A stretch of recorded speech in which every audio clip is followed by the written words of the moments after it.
Hi, my name is Barb Nangle. I'm the founder of Higher Power Coaching and Consulting. I want to welcome you to my podcast, Fragmented to Whole, Life Lessons from 12-Step Recovery. This is episode 64, From Indecisive to Decisive. Something I've noticed that's really common for people in recovery is the inability to make a decision. This could be a decision that's incredibly complex, like, do I make this career change? Or it could be really basic, like, what shirt do I wear?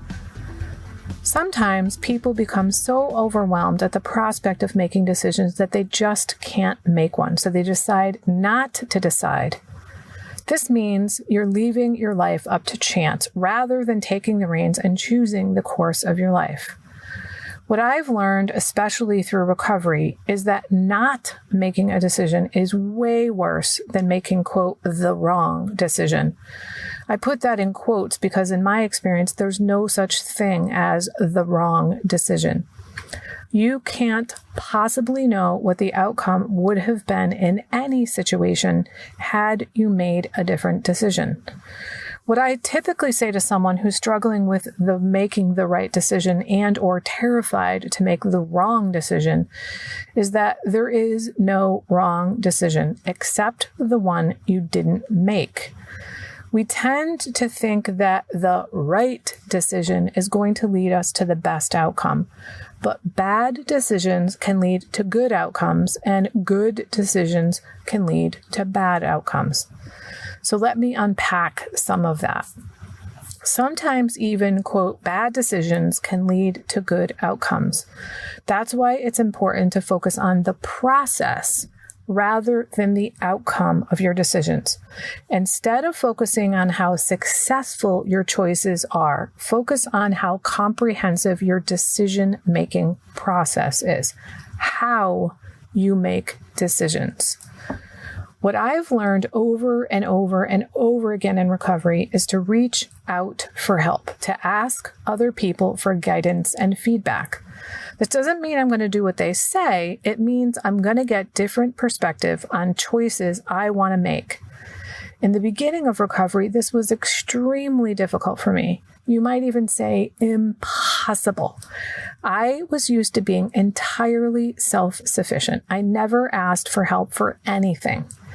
When I started, it was asking for little things like, should I send this email or how would you respond to this? We do this not because we want other people to tell us what to do, but because we want to hear different kinds of thinking. The more perspectives we have in looking at an issue, the more informed we are. Often, the people I ask for help with something will ask me questions that make me think of factors that I never would have considered. In the past, I was afraid to ask people for help. I was afraid to share my thinking process with other people. And I've become less and less afraid because I've become more and more used to reaching out, and I've seen the benefits of reaching out to other people. When I was making all the decisions on my own, it landed me in 2 12-step recovery programs. One thing that might be stopping you from making decisions is something called decision fatigue. This is when your energy gets drained from having to make too many decisions each day. One of the ways to combat or prevent decision fatigue is to make decisions ahead of time. Here's a couple of different ways you can do that. The first is by eliminating decision-making altogether. Here's an example. I've known some people who, rather than deciding which pair of socks am I going to wear today, they buy all of the same exact socks. They're not wasting their decision-making energy on something that's not that important to them. I've also heard people talk about this in terms of the spoon theory. They say, I only have so many spoons to use today, and I'm not going to use any of them on this. What they're talking about is their energy per day. So they have to decide where they're going to spend their spoons or where they're going to spend their energy. Do you want to spend your energy making decisions about what socks you're going to wear? If it's really not that important to you, then maybe you could go buy all the same socks. However, if socks are very important to you, then find another area of your life where things aren't that important to you and eliminate the need to make a decision if you can. I'm going to illustrate another way to make decisions ahead of time by using the example of food. Let's say you want to be a healthy eater. Then if you make decisions ahead of time about what you're going to eat, it's not only going to make your life a lot easier, you're going to be more likely to stick to eating your healthy foods.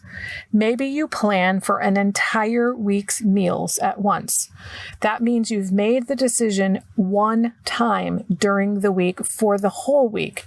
And you don't have to come home from work and go, oh my God, what am I going to have today? If you've made the decision ahead of time, you'll have all the ingredients on hand, and maybe you even made the meal ahead of time. It really depends on your lifestyle. Making decisions ahead of time can reduce decision fatigue. This can either be by eliminating decision making altogether or by making decisions about something you do regularly ahead of time, like meal planning. You can also combat decision fatigue by settling for good enough. Before recovery, I would work at something to get it just right. Now I've realized that done is better than perfect, and not done. For example, I've been taking my podcast content and turning it into written pieces, which I publish on medium.com every 2 weeks. I write for an hour every day, Monday through Friday, and I allow myself 2 weeks to get a story together. No matter what state the story is in, I publish it at the end of those 2 weeks.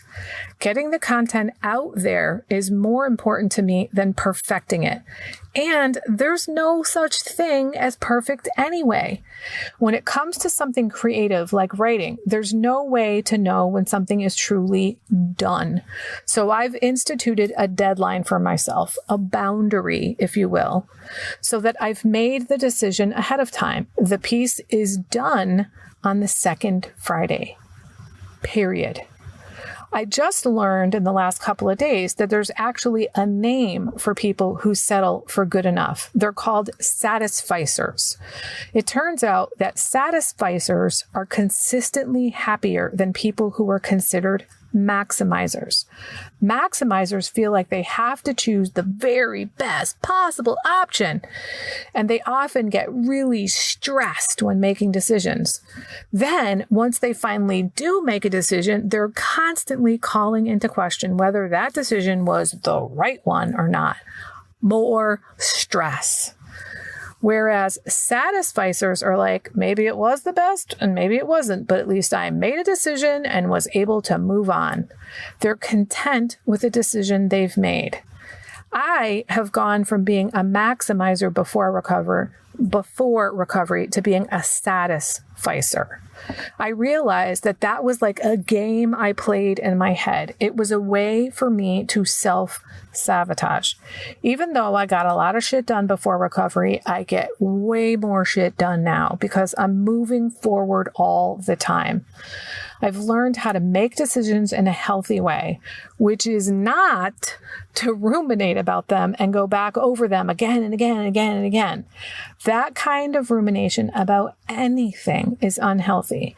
Not only does it paralyze us from taking action because we're stuck in our heads, it also activates our inner drugstore with chemicals like cortisol and adrenaline, which keep us in a hyper state of arousal, and it's unhealthy to stay in that state for any length of time.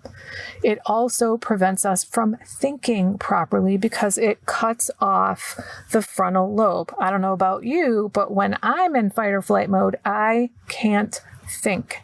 And I want to be thinking clearly as much as possible, especially when it's time to make a decision. It's easy to put relatively unimportant decisions on autopilot, like what kind of socks am I going to wear? But when you have more difficult decisions, like one that's going to impact the course of your life, or maybe something in between those two kinds of decisions, it might be helpful for you to categorize the types of decisions as small, medium, and big decisions. You can be more playful and maybe even create a system like I've talked about above for the small decisions, but you're going to want to apply your best thinking to the bigger decisions. But now I want to move away from thinking and talk about intuition. You've probably heard people say you should just go with your gut when making decisions. But if you're anything like I was when I came into recovery, you're really not in touch with your gut. You're not sure what your intuition is, or maybe you are, but you don't trust it because you've been told not to trust it. Studies actually show that if you're going to use your intuition in making decisions, it should be in an area in which you have in-depth knowledge. So if you've come into recovery and never had one healthy relationship, you are certainly not an expert on how to have a healthy relationship. So you probably don't want to use your gut in making decisions about how to manage relationships, at least not in the beginning. You probably should either talk to a therapist and or run your decisions by some of your fellows or your sponsor. On the other hand, if that same person who's never had a healthy relationship has been doing data management for years and somebody asks them a question that has to do with data management, but they don't have all the facts, but their gut tells them you should do this rather than that, then that's fine to go ahead and use their gut in that arena because that's an area in which they have expertise. If you really want to work on honing in on your intuition, here's something you can try. Start tracking your feelings about a decision before you actually make the decision. Write down what you're thinking and feeling. Then, once you've made the decision and seen how it plays out, you can go back to your notes and compare the outcome of the decision with your thoughts and feelings as you were making the decision. This can help you see if you had a gut feeling ahead of time and if it was right about what, quote, the right thing to do was. And when I say the right thing to do, I don't necessarily mean what led to the best outcome. I mean the one that you feel the best about given the information you had at the time. Now I want to talk about perfectionism. This is a common reason why many people have difficulty making decisions. Perfectionism is based on fear. You're afraid to make the wrong decision. Not only is perfection an illusion, it sets you up for being forever disappointed in your work. When you strive for perfection, you're using up time to focus on details that you will never judge as right. It can also become an obsession, which is really unhealthy, especially for people in recovery. Perfectionists can take a lesson from the world of entrepreneurship. In that world, it is absolutely imperative, if you want to succeed anyway, that you learn to fail and you learn to fail well. When I say fail well, what I mean is you recover from failure quickly. You understand it is just part of the process and not really a problem in the big picture. In fact, I have that quote taped on my laptop screen to remind me. Failure and learning are simply part of the process and not really a problem in the big picture. That allows me to just pick up and move on. I don't spend any time beating myself up, questioning, blah, blah, blah, blah, blah. You learn what you can from your failure, and you use that knowledge going forward to be better and to do better. If you are constantly aiming for perfection, you likely have difficulty getting things done, which means you don't get the experience of recovering from failure. Recovering from failure is going to contribute to your ability to make better decisions in the future. If you suffer from perfectionism, it might be helpful after you complete something kind of big big to purposely change the way you look at it. Instead of going back and looking at all the things you did wrong, try to look at the thing in its entirety. Instead of just looking at the imperfections, be sure to look at the successes as well. If this is really hard for you, think about how those little imperfect details that you're focusing on can be part of your next efforts to improve. You are inevitably going to be disappointed with things that you do and things that you create. But imperfections are inevitable, just as is disappointment. You want to find a balance that works for you. You'll be much better prepared for success, whether this is success in your recovery, your relationships, your career. If you find the balance of good enough and this is the amount of disappointment I can handle. Chances are, if you're a perfectionist, you suffer from the illusion that you can't tolerate any disappointment. Meanwhile, you're disappointed all the time. We're told time and again that mistakes are part of the learning process. And it's true that much of our deepest learning can come from our mistakes. And every mistake can be a lesson if you look at it the right way. So we shouldn't regret making mistakes, but there is a type of regret that can be devastating, and that is the regret of inaction. If you listen to older people talk about regrets, it's mostly regrets about what they didn't do, not something they actually did. So it's better to make a, quote, wrong decision and move forward and do something and potentially make a mistake and learn from it than it is to think and think and think and try to achieve perfection and never do anything because you're trying to make the right decision. There are a couple quotes I want to leave you with. One is by Dostoevsky. Everything seems stupid when it fails. In other words, it's easy to pick something apart after the fact. At that point, you have all the information you didn't have before you made the decision. So instead of going back and looking at your outcomes and saying it was a bad decision, try coming up with a decision-making process that works for you. This could be eliminating decisions, making decisions ahead of time, allowing yourself to do a finite amount of research, making pro and con lists, asking for help from others, including experts. Instead of deciding that the outcome is the thing that tells you if something was a good or bad decision, create a decision-making process that you're comfortable with and use that process to tell you if you've made a good decision. In other words, if you stuck to your process, it was a good decision, no matter what the outcome was. And the second quote is from Jim Rohn. He says, we must all suffer one of two things, the pain of discipline or the pain of regret or disappointment.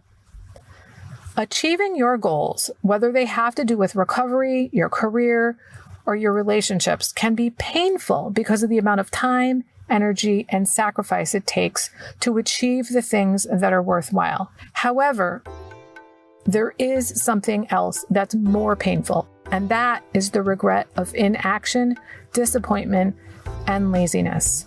Which type of suffering are you going to choose? That's it for today. If you like what you've heard here, then you just might be interested in private coaching with me. If that sounds like you, head on over to my website, which is higherpowercoachingandconsulting.com, and click on the contact menu. I'd be happy to schedule a consultation with you to help you make lasting changes in your life, like I've made deep, lasting changes in my life. My ideal client is someone who is ripe for change, but I'll coach anyone who wants to be happy, joyous, and free. So if that's you, shoot me an email. I'd love to hear from you. Thanks for listening. Be sure to like and subscribe so you can be sure to get future episodes of my podcast. Thanks again.